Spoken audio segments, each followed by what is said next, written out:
Salve, salve, amigos! Muito bem-vindos! Hoje nós vamos falar de reencarnação, na pena de Leon Denis, do livro O Problema do Ser, do Destino e da Dor.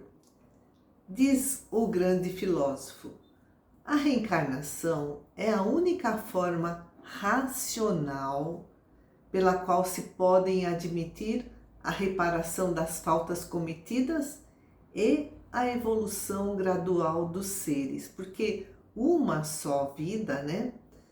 Uns nascem doentes, outros nascem saudáveis, uns nascem lindos, outros nem tanto, outros ricos, outros pobres.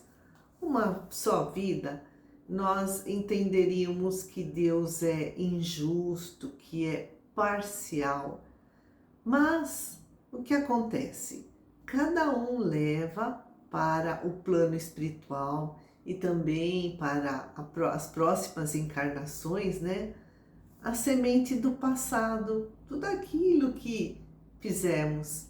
E essa semente vai germinar e vai frutificar nas novas encarnações. Os nossos atos de cada dia, hoje, né?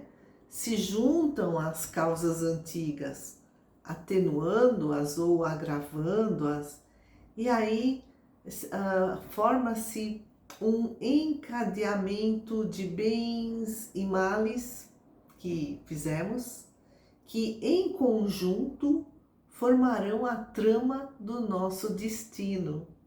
Então existe uma relação íntima entre os nossos atos de hoje, do passado, de outras vidas e os nossos destinos.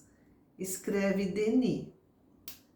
Nossa atividade, sob todas as formas, é criadora de elementos bons ou maus, de efeitos próximos ou distantes, que recairão sobre nós como uma chuva, uma tempestade ou uma alegre claridade, né? Então recairão sobre nós esses efeitos proximamente, ou né, ainda nessa encarnação, ou em tempos mais distantes, na próxima ou nas próximas encarnações. O homem é o construtor do seu próprio futuro, enquanto não conhece as leis de Deus, vai construindo às cegas. E o objetivo das reencarnações é a revelação da alma para si mesma. E quando o indivíduo reencarna, ele é atraído para um meio de acordo com suas tendências, o seu caráter, seu grau evolutivo. Reencarna em grupos, formando famílias aqui no plano da matéria, ou famílias espirituais, né, já quando desencarnados, e formando laços de simpatia ou de antipatia. E a cada retorno, né, após o nosso desencarne, a cada retorno lá para o plano espiritual, nós vamos fazendo um balanço. A vida no além é para o espírito em evolução, escreve Leon Denis. O período de autoexame e de preparo para as novas encarnações. E os espíritos superiores, eles reencarnam mais espaçadamente, né? Ficam muito tempo no plano espiritual, até que evoluindo, chega um momento em que não precisam mais reencarnar, aí já se tornaram espíritos puros, ou seja, puros porque já estão isentos de imperfeições morais. E Denis, no livro O Problema do Ser, do Destino e da Dor, conta um episódio verídico que aconteceu no verão de 1862, nas praias de Hamburgo, e com o príncipe Galitzin, o marquês B, que não quis se identificar, e o conde R, que também não quis se identificar.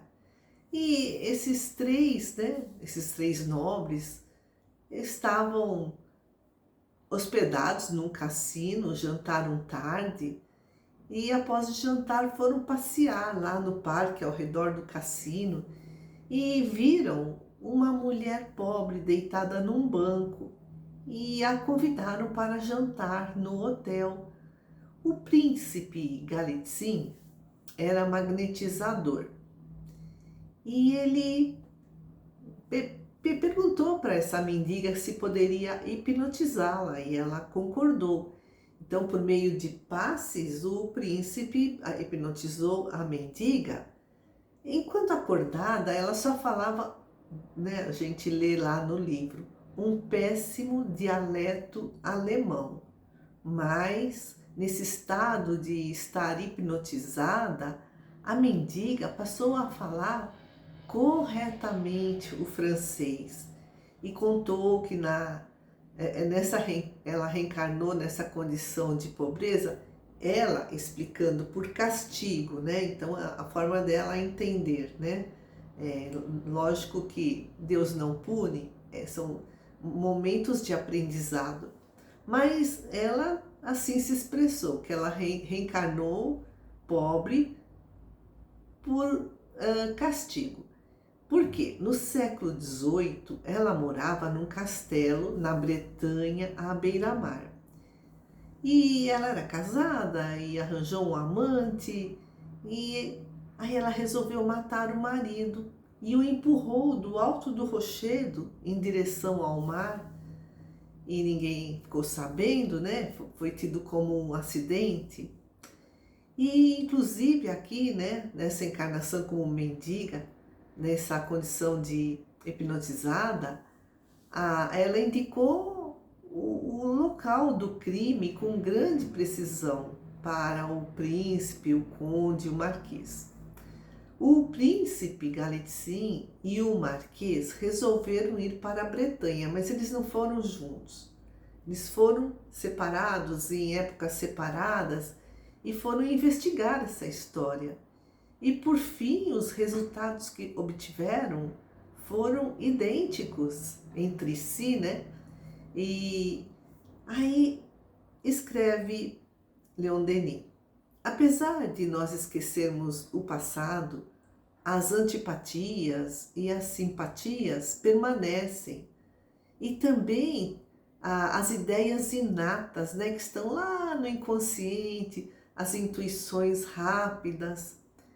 Pitágoras, filósofo e matemático grego que viveu no ano 600 a 500 a.C.